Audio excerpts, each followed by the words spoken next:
Hello दोस्तों, एक बार फिर से आपका स्वागत है आपके अपने चैनल स्टडी ग्रो विथ वीवी में। तो दोस्तों आज हम बात करते हैं आरआरबी एनटीपीसी शिफ्ट फर्स्ट के बारे में 19 मार्च के। ओके दोस्तों, तो अगर मैं पेपर के डिफ़िकल्टी लेवल की बात करूँ तो पेपर की difficulty level easy to moderate बताया जा रहा है। 70 to 80 क्वेश्चन स्टूडेंट्स अटेम्प्ट करके आ रहे हैं। तो दोस्तों अगर मैं मैथ की बात करूँ तो 4 से 5 क्वेश्चन जो था वो कैलकुलेटिव टाइप का था। रीजनिंग की भी बात करूँ तो 2 से 3 क्वेश्चन ऐसे ही थे, कुछ सीरीज़ के थे, ठीक है। और अगर जीएस की मैं बात करता हूँ तो जीएस की यहाँ पर पूरा एनालिसिस होगी, वो भी 100% एक्यूरेट क्वेश्चन के साथ। तो आइए बात करते हैं आगे। और प्लीज़ जो चैनल पर नए हैं प्लीज़ चैनल को लाइक शेयर सब्सक्राइब करिए और अपना प्यार बनाए रखिए। ओके दोस्तों, तो आइए आगे देखते हैं।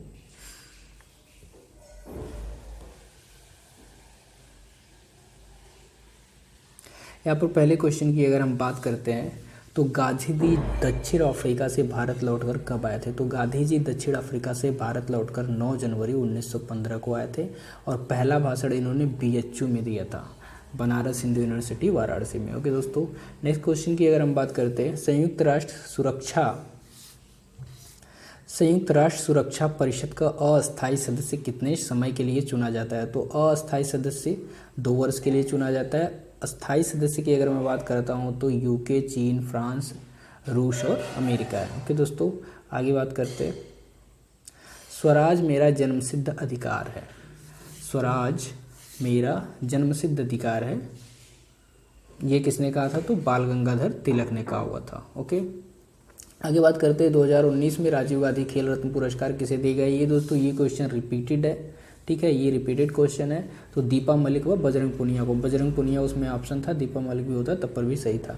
अनुच्छेद 371 के तहत इनमें से किस राज्य को विशेष अधिकार दिया गया है। ठीक है, 371 जो है उसमें कई राज्य मतलब राज्य को विशेष अधिकार दिया गया जिसमें से नागालैंड एक है। ठीक है दोस्तों, आइए कुछ इसके बारे में थोड़ा डिटेल नॉलेज लेते हैं। है क्या एक्चुअल में, यहाँ पर देखिए आर्टिकल 371 में महाराष्ट्र एवं गुजरात को विशेष राज्य का दर्जा दिया गया है। आर्टिकल 371 बी में असम को दिया गया है। 371 ए में दोस्तों नागालैंड को दिया गया है, याद रहे। और अगर 371 सी की हम बात करते हैं तो मणिपुर को दिया गया है। और 371 डी और ई की बात करते हैं तो आंध्र प्रदेश को दिया गया है। ओके दोस्तों, 371 एफ की बात करते हैं तो सिक्किम में दिया गया है। ठीक है, आई होप चीज़ें आपके समझ में आ रही होंगी। तो नेक्स्ट बात करते हैं हम।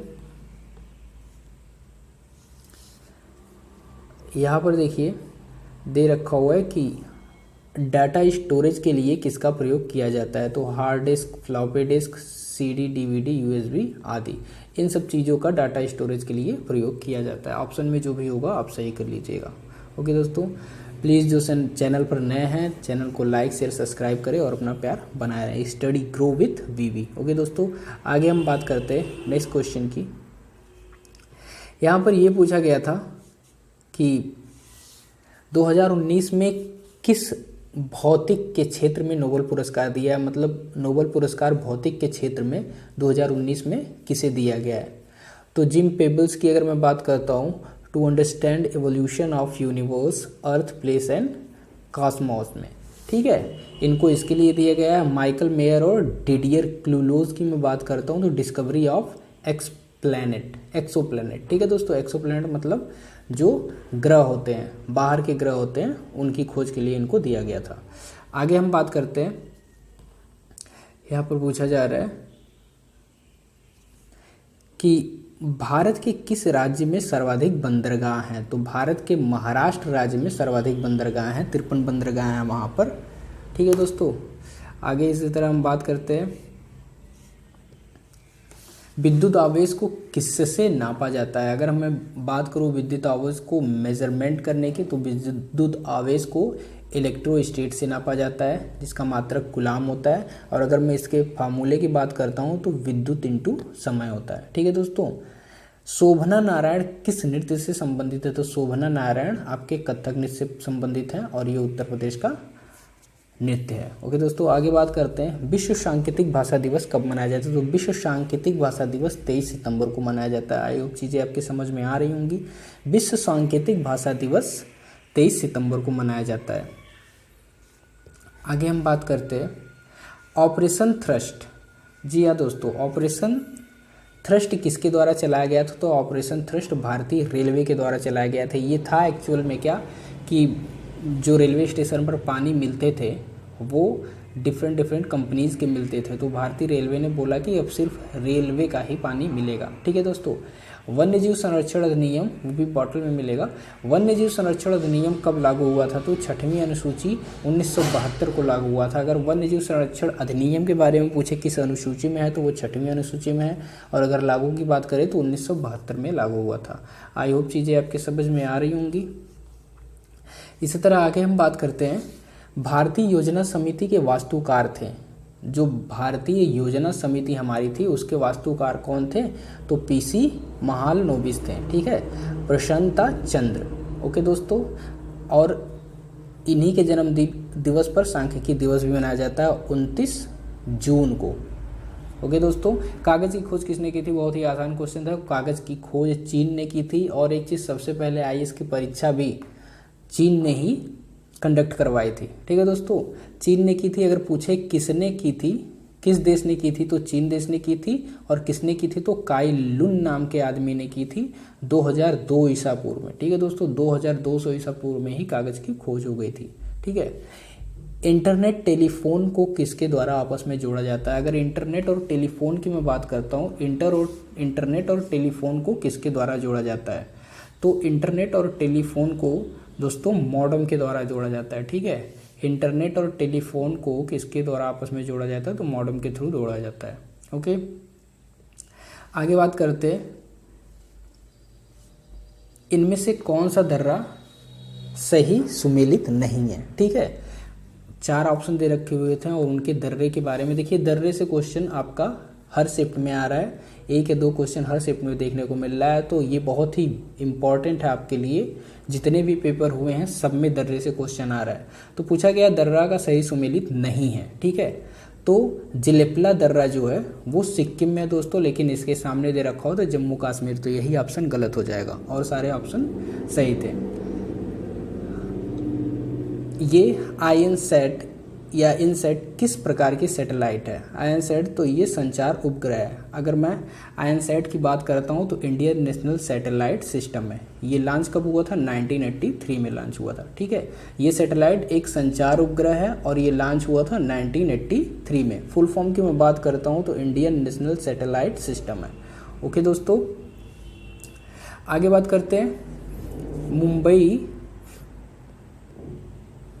मुंबई मेट्रो का निर्माण के लिए, मुंबई मेट्रो के निर्माण के लिए किस बैंक द्वारा वित्तीय सहायता प्रदान कर दी? जो मुंबई में मेट्रो बन रहा है उसके निर्माण के लिए कौन सा विश्व बैंक आपको सहायता दे रहा है? कौन सा बैंक सहायता दे रहा है? तो एशियाई बैंक सहायता दे रहा है, एडीबी बैंक। ठीक है, एशियन डेवलपमेंट बैंक। ओके दोस्तों, तो स्थापना की अगर मैं बात करता हूं तो एशियन डेवलपमेंट बैंक की स्थापना दिसंबर 1966 में हुई थी और इसका मुख्यालय मनीला में है। ठीक है दोस्तों, सोनल मानसिंह किससे संबंधित है? तो सोनल मानसिंह भरतनाट्यम से संबंधित है। ठीक, सोनल मानसिंह भरतनाट्यम से संबंधित है। आगे बात करते हैं, गौतम बुद्ध को ज्ञान की प्राप्ति कहाँ हुई थी? गौतम बुद्ध को ज्ञान की प्राप्ति कहाँ हुई थी? तो गौतम बुद्ध को ज्ञान की प्राप्ति बोध गया में हुई थी। महात्मा बुद्ध से संबंधित कुछ टर्म हम देख लेते हैं, इससे हर एक क्वेश्चन देखने को मिल रहा है। तो अगर सारे क्वेश्चन को एक जगह देख लिया जाए तो आई होप आप लोगों को बहुत ईजी होगा। तो आइए बात करते हैं। देखिए, अगर महात्मा बुद्ध के जन्म की बात करें तो 563 BC में हुई थी। जन्म स्थान इनका कहाँ है? कपिलवस्तु नेपाल में है। महात्मा बुद्ध के बचपन का नाम सिद्धार्थ था, पिता का नाम शुद्धोदन था, माता महामाया थी और पालन इनका महाप्रजापति ने किया था। पत्नी की अगर मैं बात करता हूँ तो इनकी पत्नी का नाम यशोधरा था और इनका एक पुत्र था जिसका नाम राहुल था। इन्होंने गृह त्याग अपने 29 वर्ष की आयु में कर दिया था। और ये क्वेश्चन देखिए बार बार आता है, घर छोड़ने की जो घटना थी उसे क्या कहते हैं? महाभिनिष्क्रमण कहते हैं। जो इनके गौतम बुद्ध के घर छोड़ने की घटना थी उसे महाभिनिष्क्रमण कहते हैं। ठीक है दोस्तों, इनके घोड़े की अगर मैं बात करता हूँ तो इनका घोड़ा का नाम था कंथक। ठीक है, इनके घोड़े का नाम कंथक था। और सारथी की अगर मैं बात करूँ तो सारथी इनका चन्ना था। इनको ज्ञान की प्राप्ति 35 वर्ष में हुई थी। 29 वर्ष में इन्होंने घर छोड़ा हुआ था और 35 वर्ष में इनको ज्ञान की प्राप्ति हुई थी। ठीक ठीक है। और ज्ञान की प्राप्ति का स्थान अगर पूछेगा तो बोध गया बिहार में। ओके दोस्तों, नदी किस नदी के किनारे ज्ञान की प्राप्ति हुई थी? नीलंजला नदी के किनारे इनको ज्ञान की प्राप्ति हुई थी। वृक्ष की अगर किस वृक्ष के नीचे ज्ञान की प्राप्ति हुई थी? तो पीपल, जिसको बोधि भी कहते हैं। और यह ज्ञान प्राप्ति की जो घटना है उसे कहते क्या है? ठीक है, तो उसको हम निर्माण कहते हैं। ओके, निर्माण कहते हैं। आई होप चीज़ें क्लियर हो रही होंगी आपको। फिर प्रथम उपदेश की अगर मैं बात करता हूँ तो बुद्ध ने प्रथम उपदेश अपना कहाँ दिया था? सारनाथ में। और उपदेश देने की घटना को क्या कहते हैं? हम धर्म चक्र परिवर्तन कहते हैं। ये भी क्वेश्चन पूछा जाता है। उपदेश देने की घटना को हम धर्म चक्र परिवर्तन कहते हैं। ओके दोस्तों, सर्वाधिक उपदेश इन्होंने श्रावस्ती में दिया हुआ है। और इनकी मृत्यु को महापरिनिर्वाण कहते हैं। मृत्यु की घटना जो होती है उनको महापरिनिर्वाण कहते हैं। और जो इन्होंने उपदेश दिया था उसको धर्मचक्र परिवर्तन कहते हैं। ओके दोस्तों, आई होप चीज़ें समझ में आ रही होंगी। अब देखिए एक क्वेश्चन आया, वो था कथकली शास्त्रीय नृत्य किस राज्य से संबंधित है? तो कथकली केरल से है। ठीक है, कथकली केरल से है। और फिर अगर मैं बात करूं मोहिनी अट्टम, तो मोहिनी अट्टम भी केरल से ही है। कंप्यूटर में लोगो क्या कहते हैं? तो कंप्यूटर में जो लोगो होता है उसको क्या कहते हैं? प्रोग्रामिंग लैंग्वेज कहते हैं। इनमें से किस रेलवे स्टेशन पर प्लेटफॉर्म की संख्या सबसे अधिक है? तो हावड़ा रेलवे स्टेशन पर प्लेटफॉर्म की संख्या सबसे अधिक है। और अगर सियालदह की मैं बात करता हूँ तो सियालदह ये दूसरा सबसे अधिक प्लेटफॉर्म संख्या वाला रेलवे स्टेशन है। ओके दोस्तों, आई होप चीज़ें क्लियर हो रही होंगी।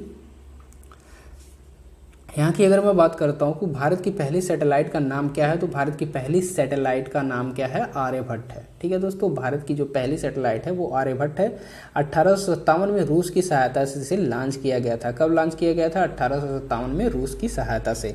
अंतर्राष्ट्रीय कोर्ट ऑफ जस्टिस में जजों का कार्यकाल कितना होता है? जो अंतर्राष्ट्रीय कोर्ट हमारा होता है, ठीक है, अंतर्राष्ट्रीय कोर्ट जो होता है उसमें जजों का कार्यकाल कितना होता है? तो उनका कार्यकाल 9 वर्ष होता है दोस्तों। उनका कार्यकाल 9 वर्ष होता है। और अगर अंतर्राष्ट्रीय कोर्ट की मैं बात करता हूँ तो ये कहाँ है? ये इसका मुख्यालय द हेग में है। दलवीर भंडारी जो वर्तमान में जज हैं वो भारत के हैं। और पहले भारतीय जज नागेंद्र सिंह जी रहे हैं। ठीक है, वर्तमान में अगर बात करता है तो दलवीर भंडारी हैं। और पहले भारतीय जज की बात करता है तो नागेंद्र सिंह जी रहे हैं।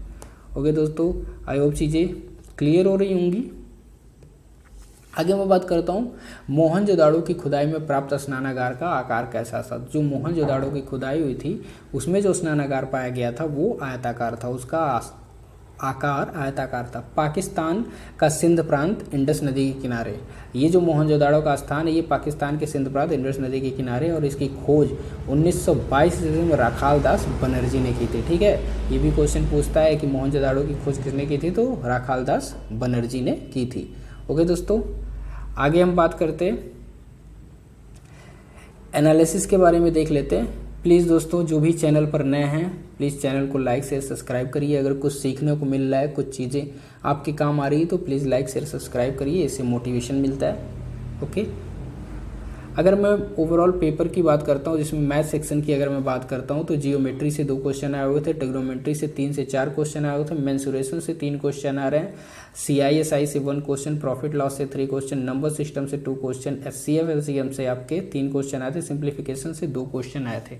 ओके दोस्तों, आगे इसी तरह देखते हैं DI की अगर मैं बात करता हूँ, मीन मीडियन अगर इसकी बात करता हूँ तो 1 क्वेश्चन, DI से 4 से 5 क्वेश्चन आ रहे हैं। DI से देखो हमेशा क्वेश्चन पूछे जा रहे हैं। टाइम और वर्क से 2 क्वेश्चन आ रहे हैं, टाइम स्पीड डिस्टेंस से आ रहे हैं 2 क्वेश्चन, परसेंटेज से 1 क्वेश्चन, रेशियो से 1 क्वेश्चन। ओके दोस्तों, और अगर मैं रीजनिंग की बात करता हूँ तो कथन निष्कर्ष से आपके 3 क्वेश्चन आ रहे हैं, सिलॉक से आपके 2 क्वेश्चन आ रहे हैं। ये कथन निष्कर्ष पूर्व धारणा है दोस्तों, कथन निष्कर्ष पूर्व धारणा। ठीक है, सिलॉक्स की बात करता हूँ तो 2 क्वेश्चन आ रहे हैं। सेटिंग अरेंजमेंट की मैं बात करता हूँ 2 क्वेश्चन आ रहे हैं। कोडिंग डिकोडिंग में 3 से 4 क्वेश्चन आ रहे हैं। सीरीज में 3 क्वेश्चन आ रहे हैं, थोड़ा सा कैलकुलेटिव था। वेन डायग्राम की मैं बात करता हूँ तो 2 क्वेश्चन आ रहे हैं। ब्लड रिलेशन से 1 क्वेश्चन आ रहा है। अल्फाबेटिकल सीरीज से आपके 2 से 3 क्वेश्चन आ रहे हैं। एनालॉजी से आपके 2 क्वेश्चन आ रहे हैं। दोस्तों ये थी पूरी एनालिसिस। अगर आपके समझ में आया होगा तो प्लीज़ चैनल को लाइक शेयर सब्सक्राइब करिए और अपना प्यार बनाए रखिए। Okay, have a good day, bye bye, take care.